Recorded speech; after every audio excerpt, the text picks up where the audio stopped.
Please be advised the following content contains themes and subject matter that may be unsettling, intense, or unsuitable for some viewers. Viewer discretion is strongly advised.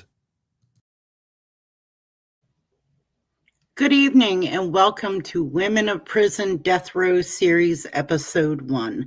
Tonight we're going to go over the case of Christa Gale Pike.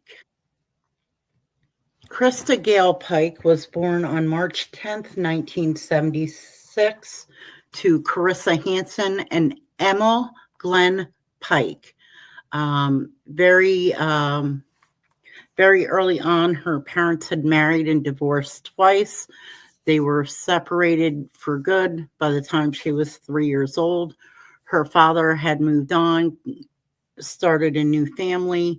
She grew up in her younger years mainly with her mother and her paternal grandmother. She would later come out and say that her paternal grandmother was probably the only one in her life that actually really cared and loved her. Growing up with her mother, she was neglected and abused. At times was said to be seen as a baby crawling around in dog feces around the house, as her mother was not a very good caretaker. Her mother was an alcoholic. Christa also started having seizures as a toddler that were neglected and ignored, as her mother was too busy partying. Some of her mother's boyfriends were also abusive. In one instance, one of her mother's boyfriends had punched her in the face, so she ended up chasing him with a butter knife. Charges were filed. The case was later settled. When Christa was 8 years old, she attempted to unalive herself, at which point her grandmother stepped in, made sure she got psychiatric help, had therapy. Unfortunately, her grandmother passed away just a few years later when Christa was 12. She, at that point, tried to unalive herself again. She received no support or therapy for the second time she did that. Later, Christa went on to live with her father and his new family, which ended up very badly as well. Christa was kicked out of the house after her younger sister accused her of molesting her. Christa then turned around and blamed her behavior on having been molested herself all those years. While friends and family admit that Christa was abused, they doubted that her father molested her, as Christa was also a pathological liar. In 10th grade, Christa was sent to a juvenile detention facility where she learned about Job Corps. For those of you that don't know, Job Corps is a government program. They take people from the age of 16 to 24, in some cases give you housing, food, and they teach you a trade. So from West Virginia, she went to the Knoxville Job Corps Center, which no longer exists. They had befriended Shadola Peterson,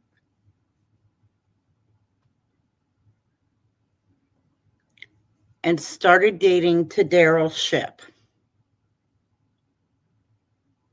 Now, Christa and Daryl started dating. They started getting into the occult. As their relationship grew, that's what they got into. Christa was 18, Daryl was 17, and their friend Shadola was 18 as well. Now, while they're at Job Corps, Christa had started getting the idea that Colleen Slemmer, 18 years old, was trying to take her boyfriend away. Christa had the idea that Colleen was after Tadero. Colleen obviously denied the accusations. She claimed she had no interest in Tadero and thought that was the end of it. So on January 12th, 1995, Christa, Tadero, and Shadola convinced Colleen to take a walk with them. All four of them signed out of the dorm at Job Corps.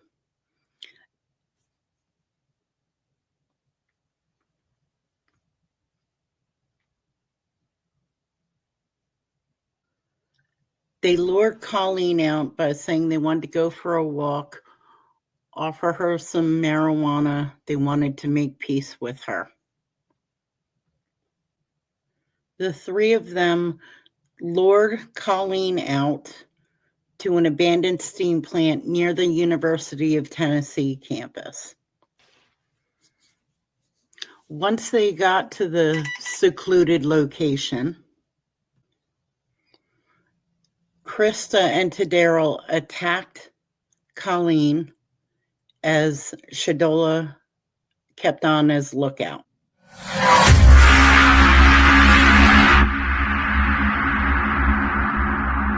Please be advised the following content contains themes and subject matter that may be unsettling, intense, or unsuitable for some viewers.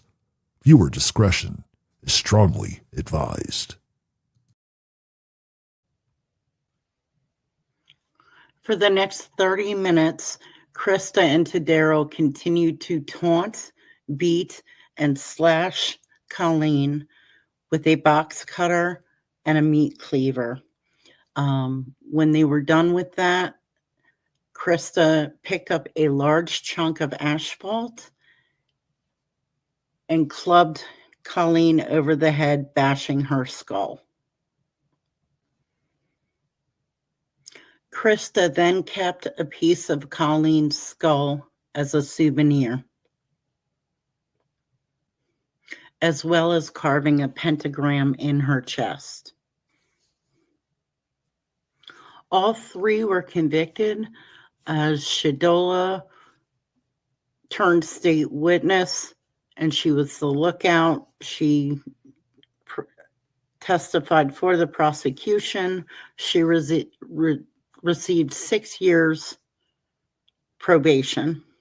Tadero, because he was 17, received 25 years to life,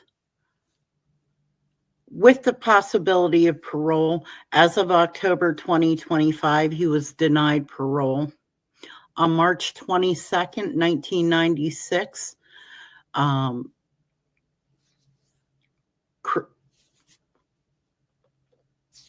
March 22nd, 1996, Christa received a conviction.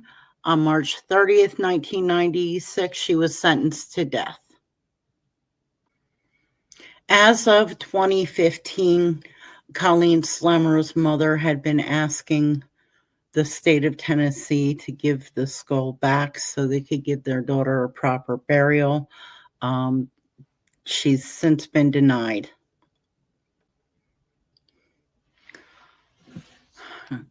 Colleen's mother was told that the case is considered open until Christa is put to death. At that point, Colleen's mother can have the skull. In October of 2025, Christa's death date was deemed to be September 30th of 2026.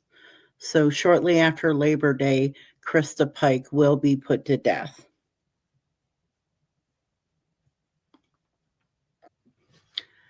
In August of 2001, with the assistance of another prisoner, Christa attempted to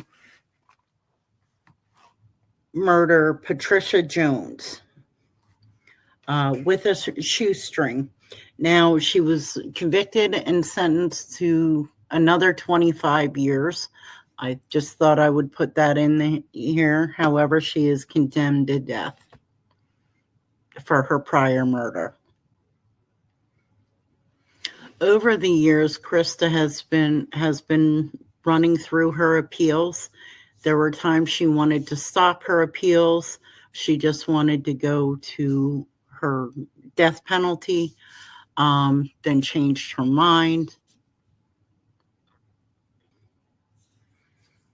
In 2024, her attorneys had won a case for her. She had been in solitary confinement for 30 years at that point. So she was taken out of solitary confinement in 2024.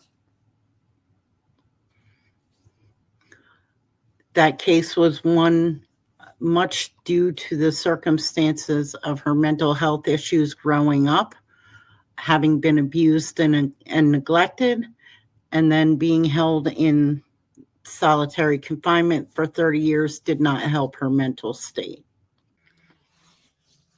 Now, I want to take a moment to go over some of the psychological findings of Christa Gale Pike. As obviously you can see by the crime she's committed, are very severe. She's also had several mental health issues.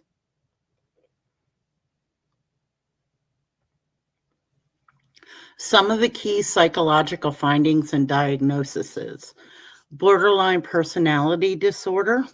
In 1996, a clinical psychologist, Dr. Eric Ingham, diagnosed Pike with severe borderline personality, describing her as extremely bright but emotionally unstable individual who acted out of intense fear of abandonment.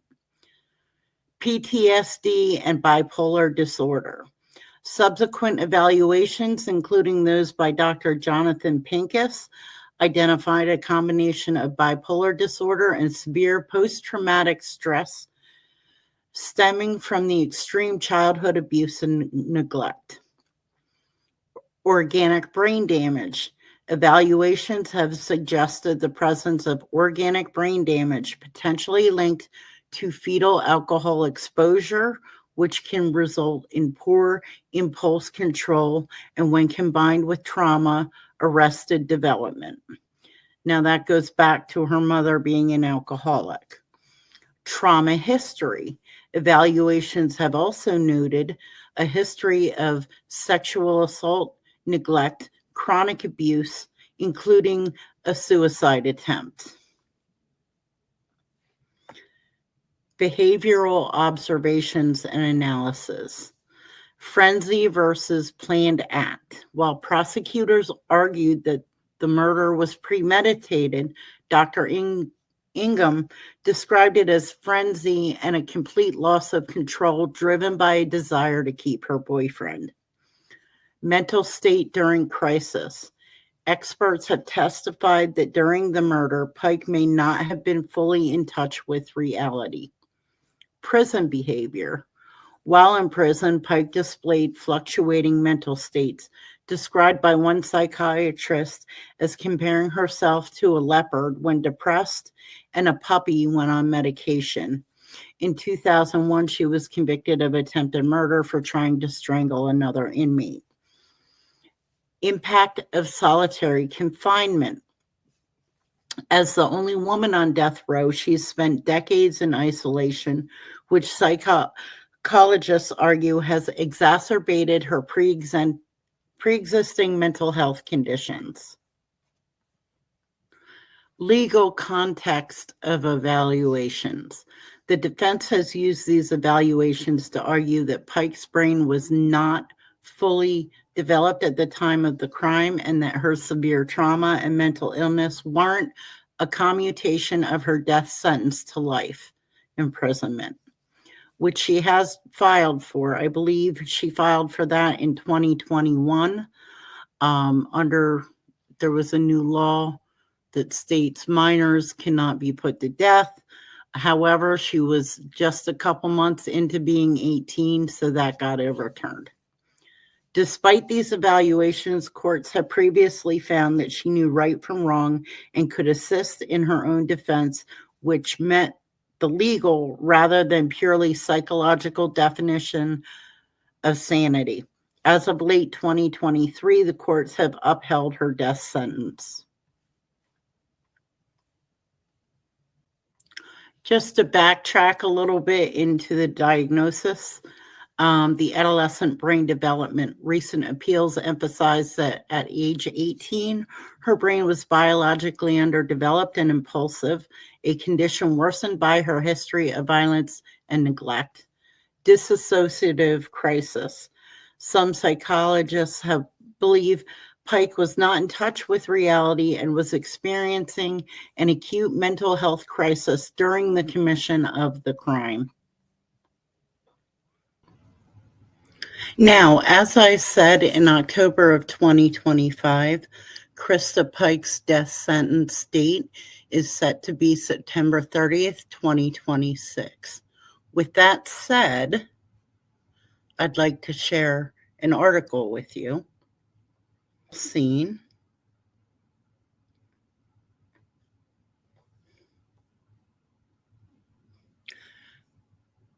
Christa Pike files legal challenge to execution protocol.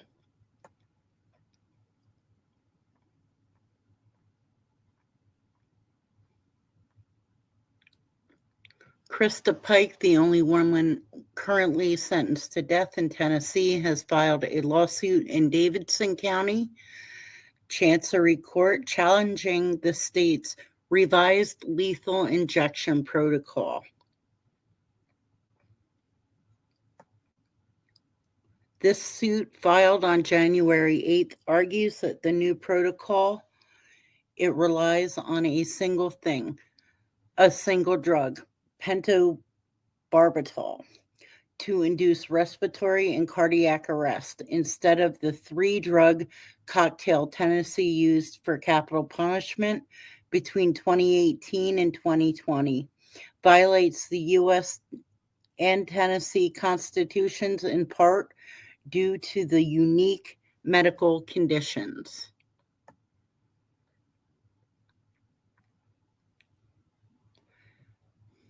The new protocol went into effect December of 2024, the latest twist in the state's complex history with the death penalty. This protocol, the suit reads, is plagued with the same issues that have marked botched executions for decades: secrecy, intentional omission, inattention to detail, and untrained and unlicensed prison personnel attempting to fill a medical role.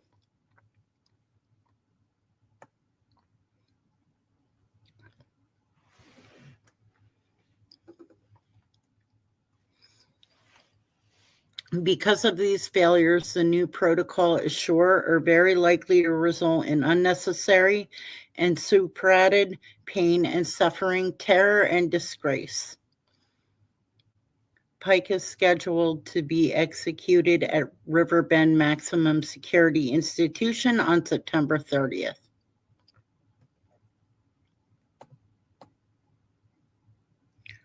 Pike is on death row for the murder she committed in 1995, technically.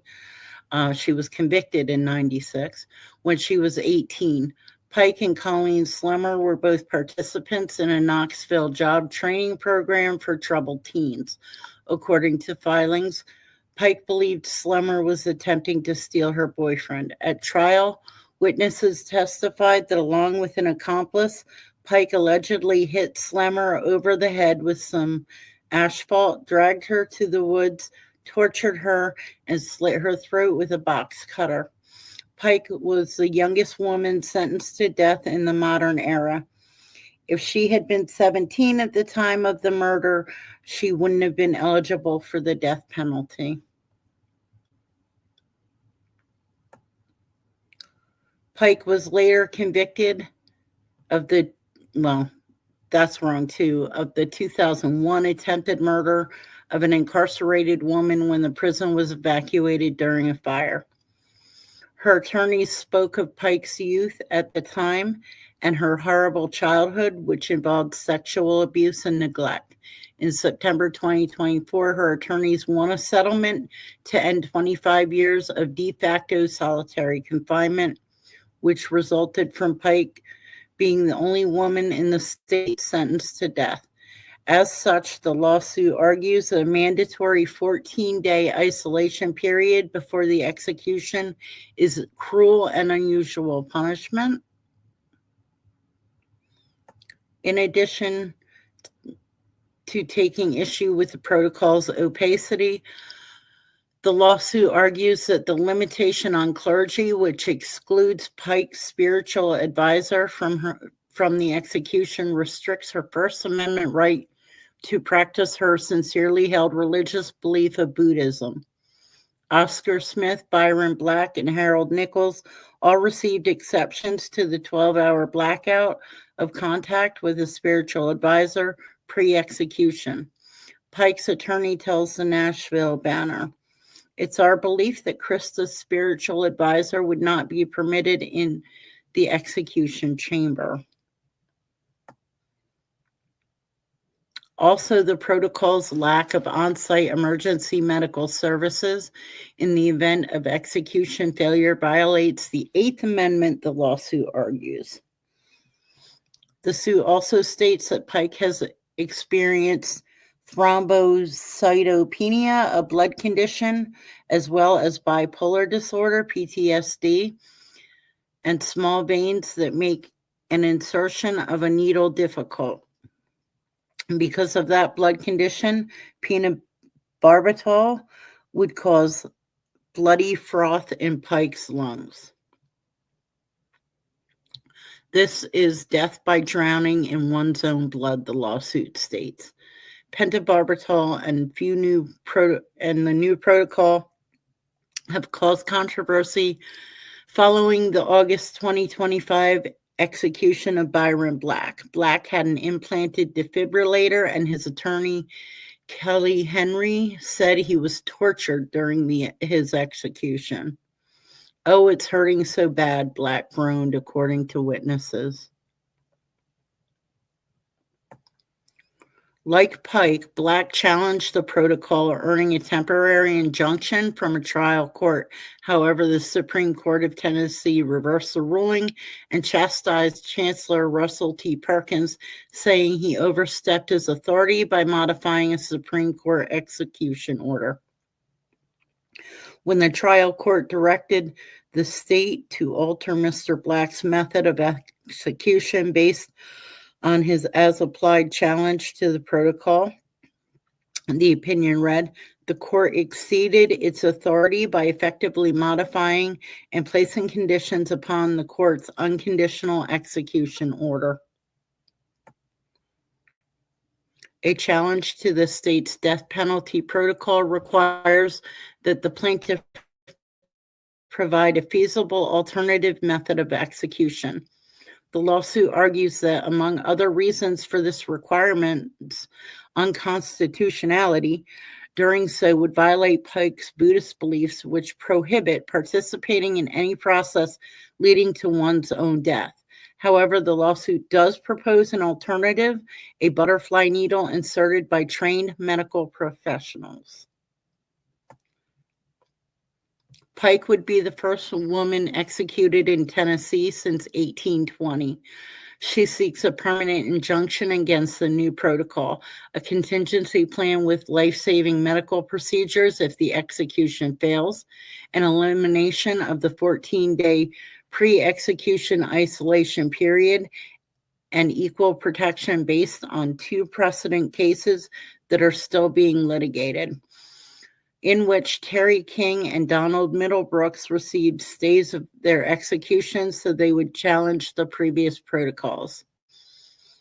The Banner, along with the other news organizations, is currently a plaintiff in Chancery Court lawsuit seeking additional media access to executions. Both sides await Chancellor Pache Miles' ruling on a temporary injunction. You can read that complaint here.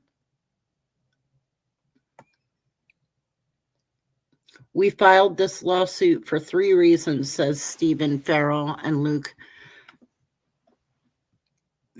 Iman, Pike's lawyers and members of the Federal Defender Services of Eastern Tennessee. First, given Christa's unique medical conditions, we have serious reservations about the state of Tennessee's ability to prevent a torturous execution. Second, the state's protocol fails to make any contingency plans for when things go wrong. Finally, requiring a prisoner to select electrocution to avoid being isolated in the final 2 weeks of their life is particularly cruel and arbitrary, especially for a prisoner like Christa, who was forced to live in solitary confinement for over 25 years and suffers from severe mental illness. So there you have it. That is the story of Christa Pike. Here she is in a more recent picture. Here is her victim, Colleen Slemmer. This is her at 18 with her co-defendants, Tadaro Ship and Shadell Peterson. He's 17. She was 18 at the time, but she went state's witness. So she got 6 years probation. Tadaro was underage, so he got 25 years to life. He was denied parole in 2025. This is where she's currently housed. The Deborah K. Johnson Rehabilitation Facility.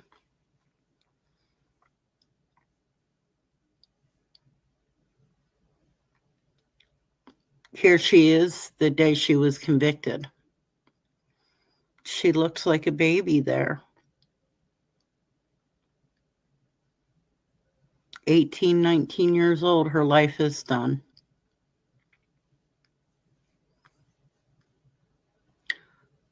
Anyway, thanks for watching the first episode of Women of Prison Death Row series. If you'd like to make a contribution, I have Cash App, PayPal, or Venmo, Super Chat, Super Sticker. And if you're watching on a pre-record after the fact, I also have Super Thanks. Thank you for watching the show.